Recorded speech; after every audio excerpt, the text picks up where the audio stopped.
Good morning, good evening, good afternoon, and remember, this is Context is Everything Media Network.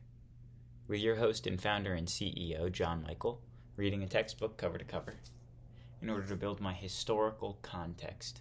And in the spirit of building my historical context in this Context is Everything journey, let's build our context on what we're going to read today by reading yesterday's notes that I write after I read it.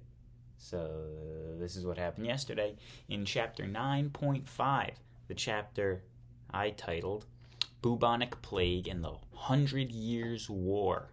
That was episode 49. This is episode 50 of the Ambient classroom. Thank you for joining me, and I hope that you're learning something. Please leave a comment in the comments below, please. Please? Here are the notes from chapter 9.5, which was yesterday. The Black Death. Wait a minute. 1 second. Oh, that's the end of the chapter. We got to do all of the notes. We got to do notes from section 1 through 5. So, should I start the video over again? No. Wait. No. Should I? No. Let's start from the beginning here. Okay. So that would mean I go back to Magna Carta. Let's go to Magna Carta here and read these notes. So this is chapter 9.1 because we're doing the review for chapter 9 because we just finished chapter 9 on the High Middle Ages. I could have been quicker about this, couldn't I? Thanks for joining me. Thanks for your patience. Here are the notes on chapter 9.1. The High Middle Ages lasted from 1050 to 1450. AD. Nobles and church had more power than monarchs.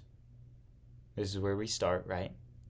Nobles and the church had their own court systems, their own taxation, and their own armies.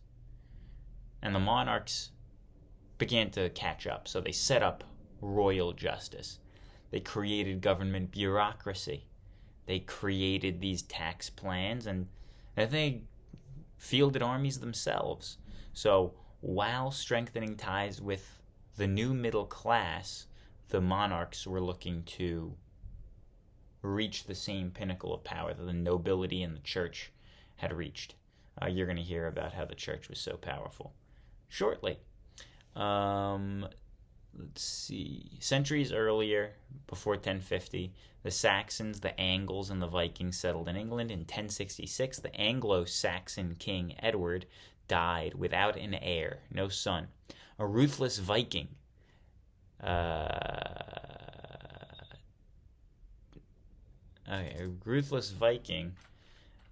claimed the throne through bloody battle. On Christmas Day of 1066, which is the same year that Edward died, so by Christmas Day, William the Conqueror, the Viking descendant, assumed the crown of England. William the Conqueror made all vassals declare undying loyalty to him. He also had support of the Pope, which was very important, and he took a complete census of England in 1086. This is where the monarchy, the taxation began to start, because in taking this 1086 census, he could now tax people because he knew who was where.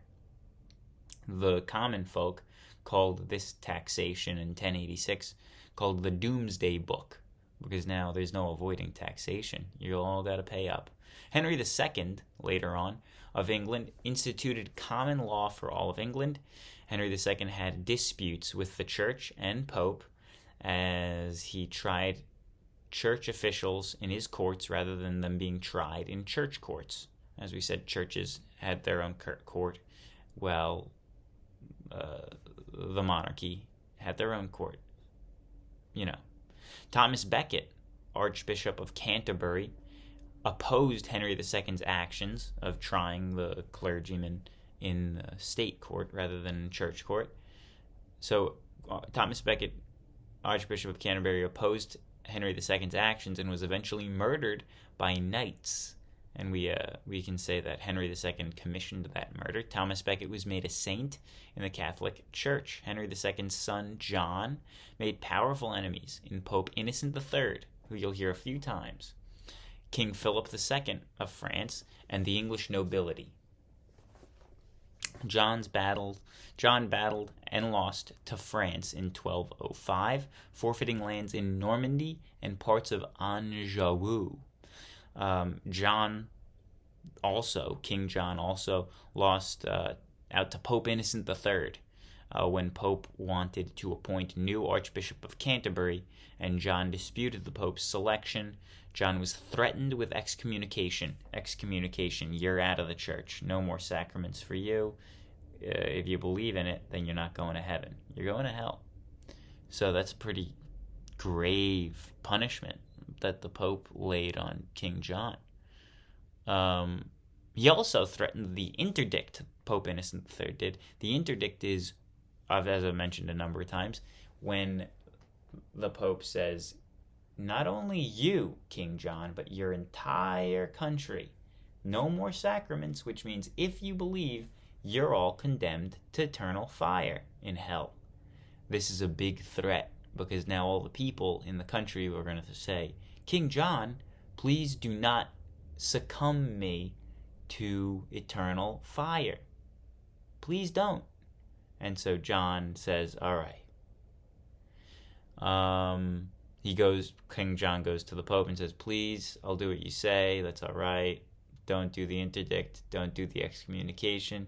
And the Pope says, all right, fine. You got it, King John. But you're going to name England a fief of the papacy.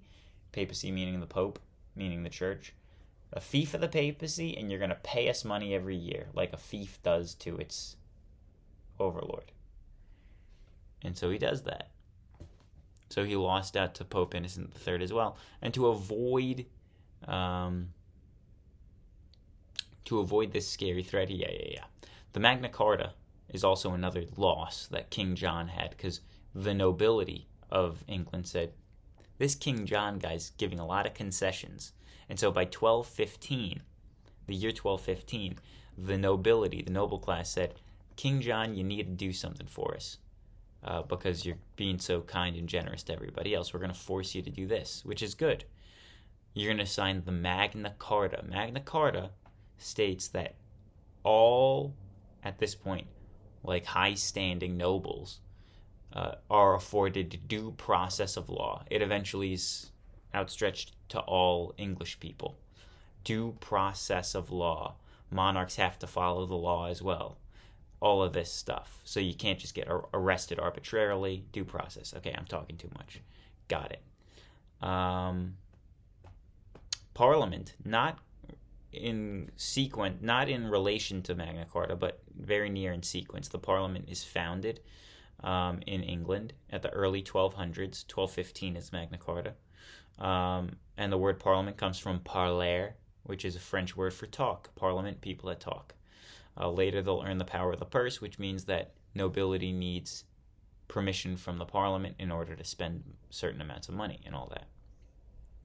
French monarchs, so we were just talking about English monarchs. French monarchs. In 987, Hugh Capet gained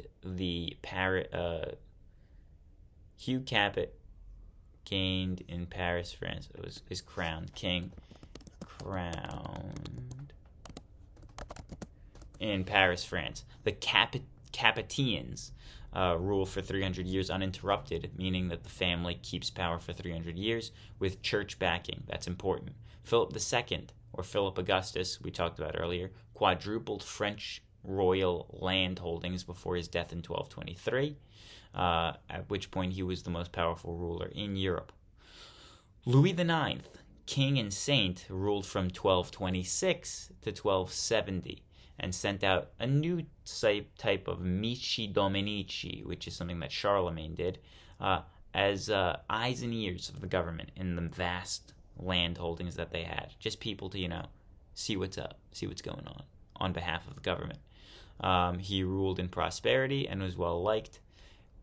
That was Louis IX, king and saint. Philip IV, Louis's grandson, wanted more favorable interactions with the Pope, so as I understand it, he had Pope Boniface VIII beaten to death and moved the papal courts to Avion, which is on the south border of France. That's section 1. That is chapter 9, section 1. Chapter 9, section 2. Pope Innocent III. This is Holy Roman Empire and its popes. Holy Roman Empire and its popes. These are notes from the whole chapter. And this is chapter 9. This is now section 2. We just looked at section 1. Pope Innocent III, Holy Roman Empire and its popes. Pope Innocent III declared papacy is the sun. Secular kings are merely the moon. Meaning, sun gives the light to the moon. The moon does not give light to the sun. The moon only is vibrant because the sun allows it. That's a quote. Holy Roman Empire is Germany, primarily. Duke Otto I of Saxony is the first emperor appointed by a pope. His successors begin using the name Holy Roman Emperor because they're appointed by the pope. Holy. They are following in the footsteps and are trying to draw a connection to the Roman Empire, which had collapsed 500 years previously. And emperor. Secular leaders wanted power that the papacy held.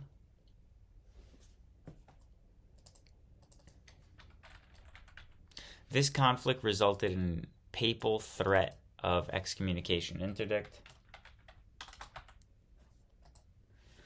Pope Gregory VII led this quarrel between the powers. Pope Gregory VII, brutal, led this quarrel between powers when he barred lay investitures. So he stopped this lay investitures business, meaning stopped the secular kings from giving emblazoned gifts to bishops and declaring them to certain regions.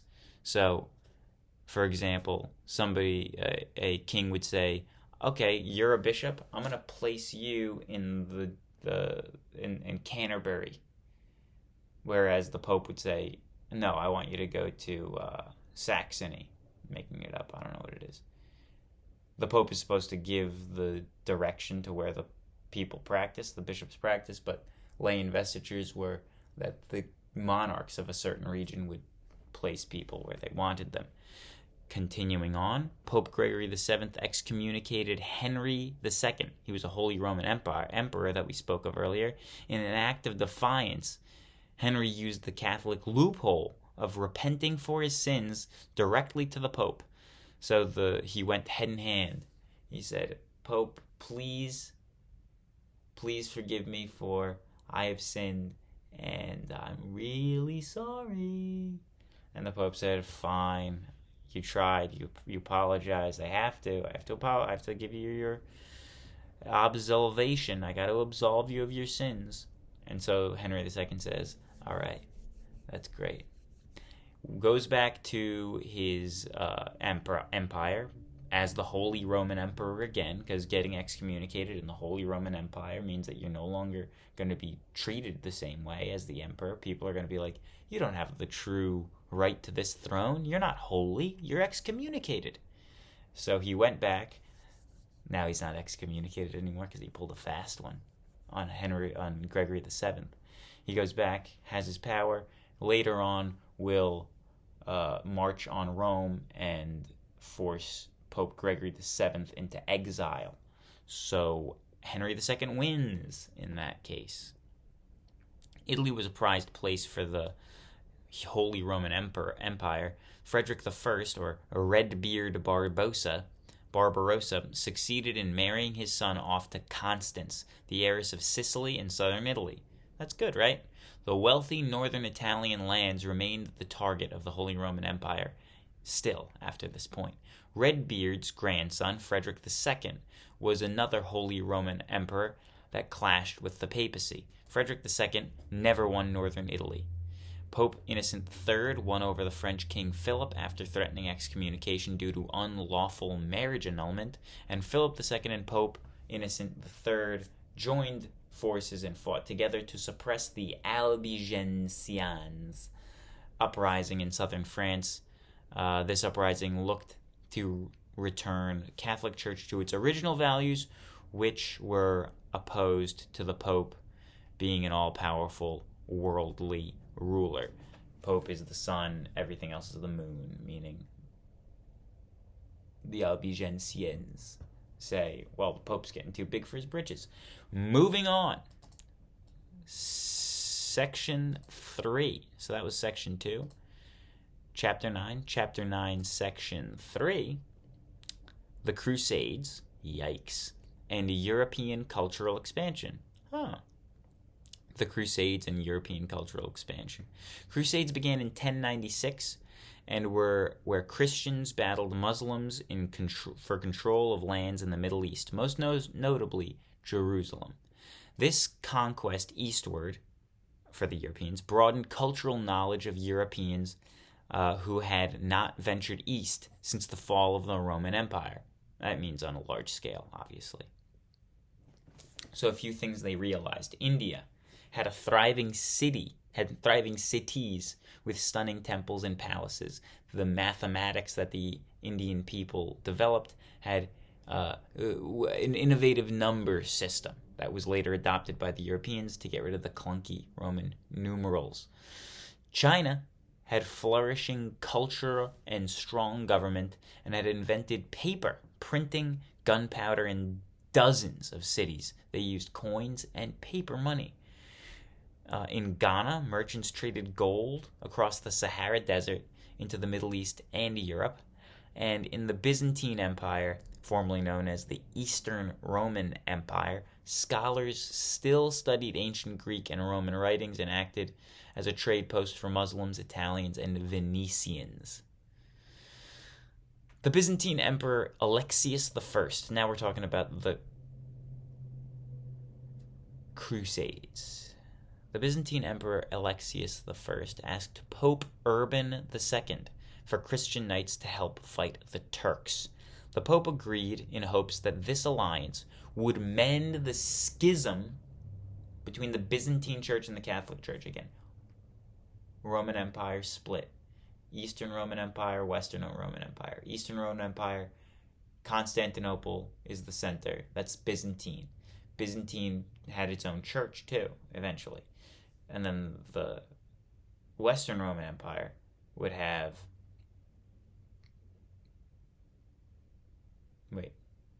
Then the Western Roman Empire, Roman Catholic Church, because that's where Rome is, that was the capital of the Western Roman Empire, which fell. But the papacy remained. So the churches split. There was a schism there, a separation of beliefs. So this Urban II Pope is looking to mend the schism, the split in the church, by making an alliance in this battle. This is in 1095. Byzantine Emperor Alexius I and Pope Urban II team up to fight the Turks in 1095. God wills it is the response of the Byzantine assembly. In 1096, thousands of knights were on their way to the Holy Land of Jerusalem to fight to win that Holy Land back. In 1099, Christian knights captured Jerusalem, and that ended the First Crusade. The Crusades continued for 200 years.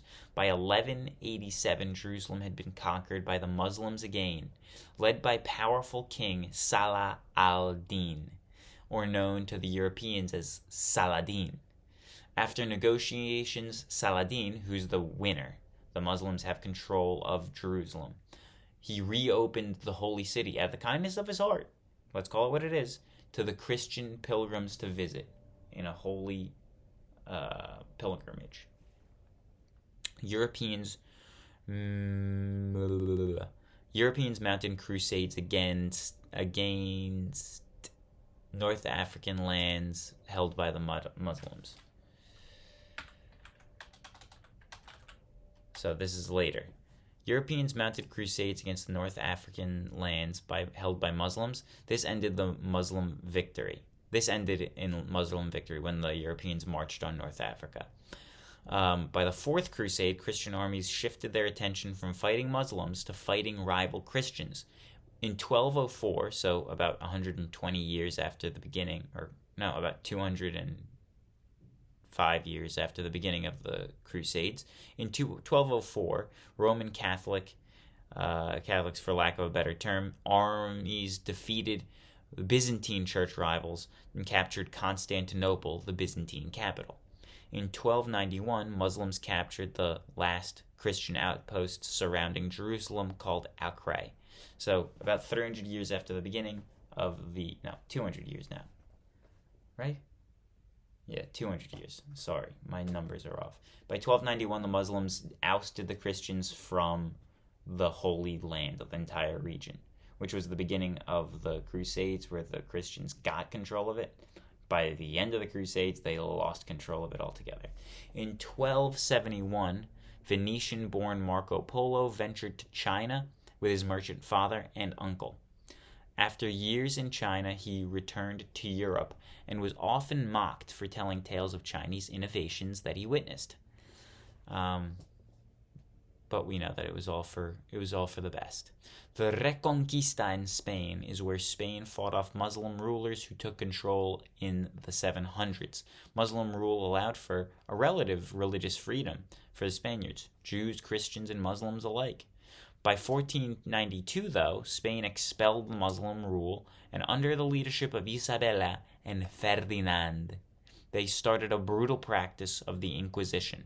The Inquisition, contrary to the religious freedom, veritable religious freedom the Muslims allowed, the Inquisition was a church court set up by people accused of heresy, which had brutal consequences for Jews and Muslims alike.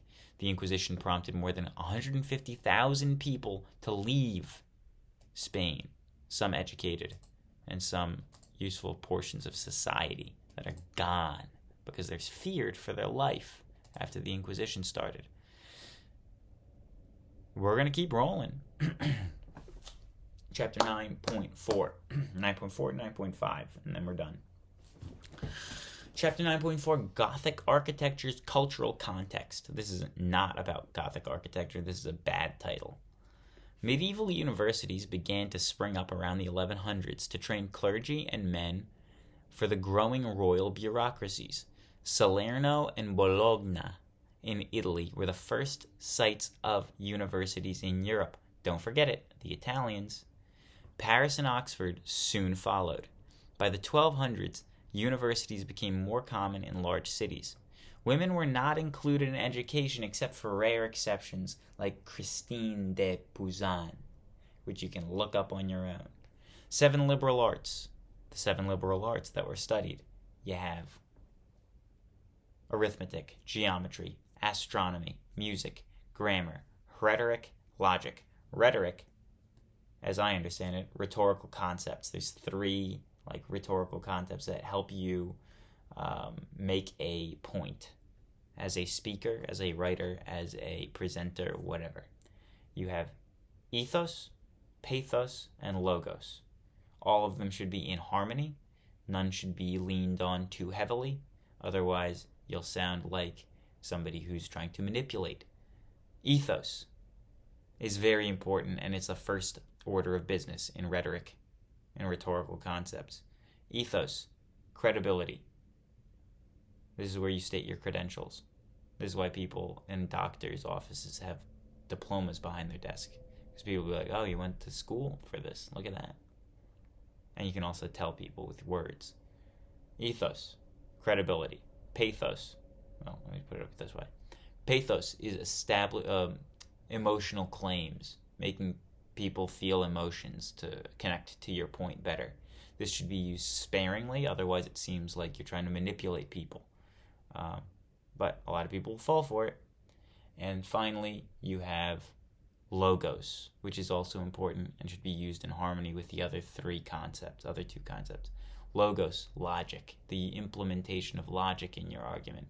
It shouldn't be the whole thing, because it'll be very boring if you're only talking in logical terms, but it should be part of your presentation. Logic, emotion, and credibility. Ethos, pathos, logos. That's rhetoric, as I understand it. Maybe I was lied to when I heard about it, but that's what I was taught in college, and it made sense. Christian scholars were known as scholastics. Their methods was known as scholasticism and was used to support Christian beliefs, kind of like apologists, right? People that support the belief of something in the face of adversaries. The most prominent scholastic was Thomas Aquinas, whose momentous work Summa Theologica examines Christian values with the light of reason. He's still looked at today as a reasonable, thoughtful purveyor of Christian beliefs. Christian scholars studied Hippocrates on medicine, Euclid on geometry. Europeans adopted Indo-Arabic numerals over the clunky Roman numeral system. In medieval literature, epic poems, or heroic epics, recounted songs of heroic deeds. Dante's Divine Comedy, not one of those heroic epics. Dante's Divine Comedy was written by Italian poet Dante Alighieri, and Dante Alighieri examined the Christian views of the afterlife in narrative form, heaven and hell. Geoffrey Chaucer, on the topic of literature, wrote the Canterbury Tales, which follow a band of English pilgrims traveling on the way to St. Thomas Becket's tomb. This book contains many stories which gave insight to the daily lives of medieval Brits. Thomas Becket assassinated by Henry II's knights after he opposed Henry II's conflict with the Pope. In architecture, monasteries and cathedrals were built in two forms during the High Middle Ages. First, the dark and oppressive Romanesque style, whose roof was so heavy that the architects feared building windows as it would damage the integrity of the structure. The windows would. This resulted in a gloomy aesthetic. Very dark, with little slits of windows like this, with trickles of light peering through. That's all you got. The innovation of the flying buttress allowed for later architects to support the massive weight of stone roofs. This made windows not only a possibility, but an opportunity for profound artistic expression. The massive stained glass windows we consider from the medieval era were thanks to the innovation of the flying buttress, which supported the enormously heavy stone structure that is giant. This flying buttress is a pillar with a anchor thing that supports the building so they can build heavier roofs without fearing collapse, and also build windows. That is the end of that section. And finally, yesterday's section, which I started talking about at the beginning of this. Let's wrap this up. Bubonic Plague and 100 Years' War. The Black Death, or bubonic plague, allegedly originated in its cataclysmic form, originated on a boat from Black Sea port of Kaffa to Messina, Sicily in 1347. Between 1347 and 1353, the Black Death killed one person out of every 3 in Europe. In this time, 25 million people died.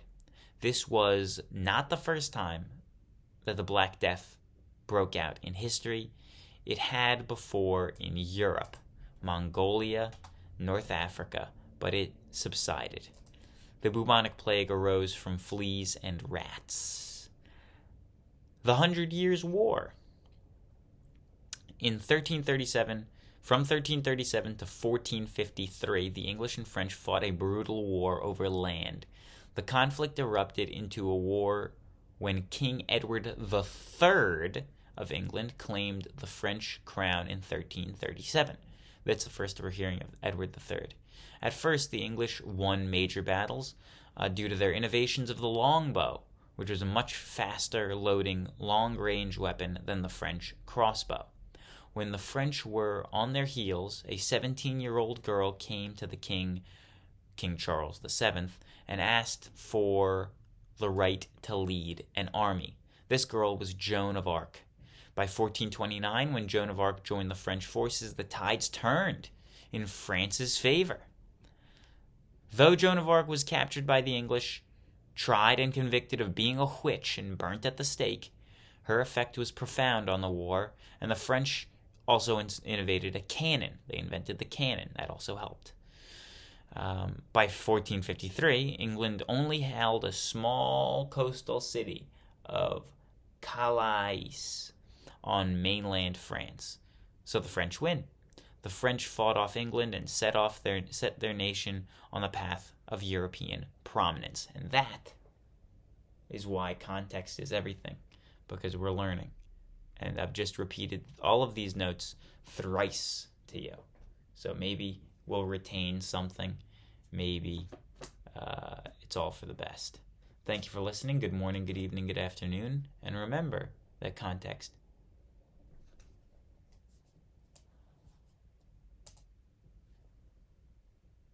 is everything.